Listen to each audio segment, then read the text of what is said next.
বিসমিল্লাহির রহমানির রহিম। আসসালামু আলাইকুম। আজকে মে মাসের 1 তারিখ, শ্রমিক দিবস। কিন্তু আজকে বিভিন্ন জায়গায় বড় বড় মঞ্চর ভিতরে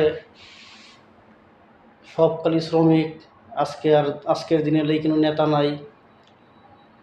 সব যদি কালকে দেখবেন কোনো শ্রমিক থাকবো না, সবাই হয়ে যাবে নেতা। কিন্তু যে বক্তব্য সবাই রাখছে এটা সবাই ভুল। শ্রমিকের ন্যায্য মজুরি আজ পর্যন্ত কোনো কোম্পানি দেয় নাই, আর কোনো দিন দিবেও না।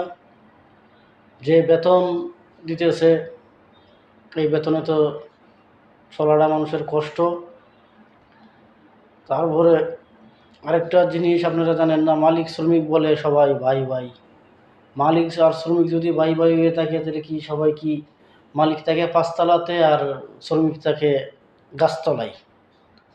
মালিকের ছেলে মেয়ে ভালো স্কুল কলেজে লেখাপড়া করে, শ্রমিকের পোলাপান তো স্কুল কলেজে যাইতেই পারে না। আরেকটা জিনিস আপনারা জানেন না ভাইয়ের আমার, বলে সবাই একটা লোকের শ্রমিকদের তো কোনো দিন প্রমোশন না ডিমিশনও। একটা ম্যানেজার উপরের লেভেলের বেতন যদি বাড়ে 5,000 টাকা, শ্রমিকের বাড়ে 500 টাকা। দ্রব্যমূল্য বাজারের দাম তো সবারই সমান, দুই রকম তো হয় না। কিন্তু কোনো সময় এটা ভুল সিদ্ধান্ত। মালিক শ্রমিক কোনো দিন হাড়ভাঙ্গা যতই পরিশ্রম করে গাধার মতন কাটে, কিন্তু তাদের মজুরি কোনো সময় পায় না। কিন্তু কোনো জায়গা যদি সঠিকভাবে মজুরিটা দিত তাহলে শ্রমিক ভালোভাবে চলতে পারতো। অসহায় যদি কোনো লোকে বিপদে পড়ে তবু মালিকেরাও হেল্প করে না। হেল্প করলে অসুস্থ চিকিৎসা। এক ধরনের শ্রমিক আছে রিটায়ার্ডের ব্যবস্থা আছে, কিন্তু অন্যান্য আমাদের মতন কোম্পানি যারা আছে তারা তো রিটায়ার্ডের তো 10টা টাকা পাওয়ার মতন কোনো লাইন নাই, বাবু নাই, ব্যবস্থা নাই। সবাই রিটায়ার্ড বৃদ্ধকালে ওনারা কীভাবে চলবো সেই একটা ব্যবস্থা যদি থাকতো আমাদের বাংলাদেশে, তাহলে শ্রমিকরা অনেক আগায় যেতে পারতো।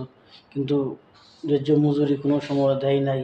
কিন্তু মে মাস আসলেই খালি সবাই বড় বড় কথা বলে, মে মাস গেলে 1 তারিখ গেলে সবাই ভুলে যায়। কিন্তু এটা যদি সারা জীবন মনে রাখতো প্রতি মাসে 12 মাসে, তাহলে সুন্দরভাবে চলতো।